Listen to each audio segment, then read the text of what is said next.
जी के नेतृत्व में जिस तरह से महाकुंभ आज 48 करोड़ लोगों से ज्यादा श्रद्धालु वहां पर आस्था की डुबकी लगाकर जा चुके हैं।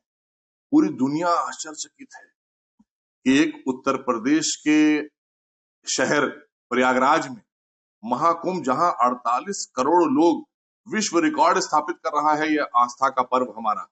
और वहीं ये सारे के सारे आस्था न रखने वाले लोग, सनातन पर उंगली उठाने वाले लोग, देश विरोधी शक्तियों के हाथ में खेले जाने वाले लोग आज इस तरह की टिप्पणियां करके क्या दिखाना चाहते हैं? जहां पूरा देश नहीं दुनिया प्रशंसा कर रही हो महाकुंभ की, एक एक व्यक्ति जो वहां पर स्नान करने गया है और जिसने श्रद्धा से वहां डुबकी लगाई है महाकुंभ में, आप जाकर पूछिए क्या व्यवस्था है, चाक चौबंद व्यवस्था है। राउंड द क्लॉक माननीय मुख्यमंत्री जी इस पर मॉनिटरिंग करते हैं। हमारी सारी पुलिस प्रशासन से लेकर और लोकल एडमिनिस्ट्रेशन पूरी तरीके से मुस्तैद है। एक एक व्यक्ति वहां पर आ रहा है और प्रशंसा कर रहा है।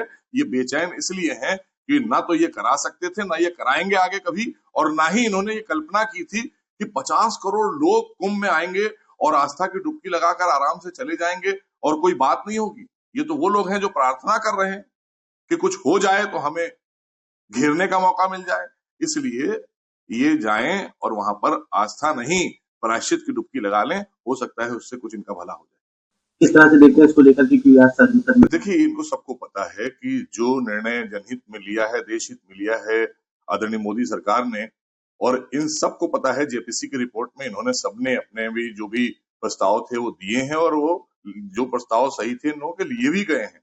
और ये सब जानते हैं कि ये जनहित के लिए, खास करके उन लोगों को न्याय दिलाने के लिए जिनकी वक्फ की संपत्तियां वक्फ में जबरदस्ती दर्ज हो गई, या उन लोगों के लिए, दबे कुचले पिछड़े मुसलमानों के लिए कि जिनको ये राइट, उनका हक नहीं दे रहे थे, क्योंकि यही लोग हैं वो जिन्होंने गलत सलत कानून बनाकर इन संपत्तियों पर अपना कब्जा जमा रखा था। अब इन्हें वो कब्जा छोड़ना पड़ेगा, इसलिए ये परेशानी है और कोई बात नहीं है। ये जो भाग रहे हैं, आप जेपीसी आया है ना पटल पर, तो आप चर्चा करिए। चर्चा से भागने का मतलब क्या है? भागने का मतलब है कि आप जानते हैं सच्चाई, आप खूब जानते हैं, क्योंकि ये सरकार अपने लिए नहीं कर रही है। अब असदुद्दीन ओवैसी साहब कह रहे हैं कि साहब ये मुसलमानों को उनसे हक छीनने के लिए किया जा रहा है। नहीं, बिल्कुल नहीं। आपके लोगों ने जो संपत्तियां छीन रखी हैं वक्फ की, उनसे लेकर मुसलमानों के उत्थान के लिए, और जो नाजायज तरीके से वक्फ में दर्ज कर दी गई हैं, उन संपत्तियों को वक्फ में वापस वक्फ से निकाल कर उनको दिया जाए। जो लोग वक्फ बोर्ड के चक्कर लगा रहे थे, आपने तो न्यायालय से ऊपर वक्फ को बना दिया था ना। तो ये तो विपक्ष के लोगों ने और कांग्रेस को खास करके कोसिए कि कांग्रेस ने किया था। आज आप कांग्रेस के साथ खड़े दिखाई दे रहे हैं, इसलिए खड़े दिखाई दे रहे हैं क्योंकि आपके लोगों के पास भी वक्फ की संपत्तियां हैं। ये जितने भी कुछ चंद मुस्लिम धर्मगुरु हैं या जो नेता भाग रहे हैं सदन में से, तो जाहिर सी बात है वो भागेंगे। सबसे ज्यादा अकूत संपत्तियां वक्फ की इन्हीं लोगों के पास में है। अवैध कानून, गलत कानून का इस्तेमाल करके और गलत कानून बना के उन संपत्तियों को हड़पने का काम किसने किया?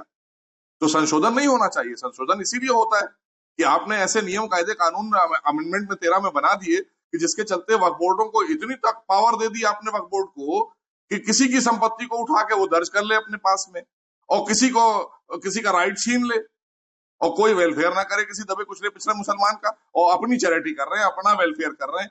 तो ऐसे लोग परेशान हैं। इसलिए ये वक्फ का जो बिल आ रहा है, अमेंडमेंट आ रहा है, ये जनहित में है, देश हित में है, और यही मांग है देश के लोगों की। और हम तो इसका स्वागत करते हैं क्योंकि ये बिल आना बहुत जरूरी था, जिससे हमारे दबे कुचले पिछड़े मुसलमानों का वेलफेयर हो वक्फ की संपत्तियों से, और जिनकी गलत तरीके से वक्फ में संपत्तियां दर्ज करी गई थी गलत एक्ट के तहत जो 13 में कांग्रेस ने बनाया था, उनको वापस वो संपत्तियां दी जाएं। इसलिए हम इसका स्वागत करते हैं। जैसे कि आप और भी ये कहिए कि ये असंवैधानिक और ये अनुच्छेद 14, 15 और 29 का उल्लंघन है। खूब अच्छी तरह से वो जानते हैं, बैरिस्टर हैं।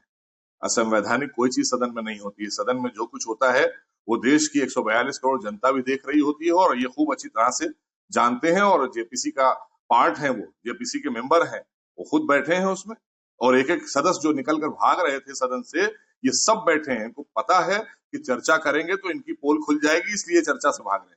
एक और बड़ा अहम सवाल है, दिल्ली चुनाव के बाद जिस तरह भारतीय जनता पार्टी प्रचंड बहुमत से जीत हासिल करी, इसके बाद इंडिया गठबंधन में फूट नजर आ रही है। अभी हाल ही में पश्चिम बंगाल के अभिषेक बनर्जी हैं टीएमसी से, उन्होंने भी ये बात कही कि कांग्रेस को उन्होंने काफी कांग्रेस के ऊपर टिप्पणियां करते हुए ये बात कही, कांग्रेस को समझ जाना चाहिए क्योंकि 26 में भी वहां पे भी चुनाव है, उसको लेकर के भी बातें इंडिया गठबंधन में पूरी तरह से फूट नजर आ रही है। देखिए, ये सारे लोग जो गठबंधन बनाते हैं जब से आदरणीय मोदी सरकार देश में भारतीय जनता पार्टी की सरकार आदरणीय मोदी जी के नेतृत्व में बनी है, देश की जनता का विश्वास लगातार बढ़ता रहा है। उसका परिणाम तीसरी बार आदरणीय मोदी जी देश के प्रधानमंत्री और दुनिया की सबसे बड़ी ताकत बनकर हमारा देश उभरा है आदरणीय मोदी जी के नेतृत्व में।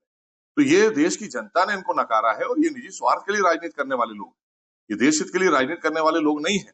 अब वो अपनी दुकान बचाने के लिए कि हमारी तृणमूल ना कहीं खत्म हो जाए, इनके साथ जाकर हमारा वोट खिसक कर कांग्रेस में चला जाए, हम इसकी राजनीति नहीं करते हैं। हम देश हित की और जनहित की राजनीति करते हैं। देश सशक्त हो, देश का एक एक व्यक्ति संपन्न हो।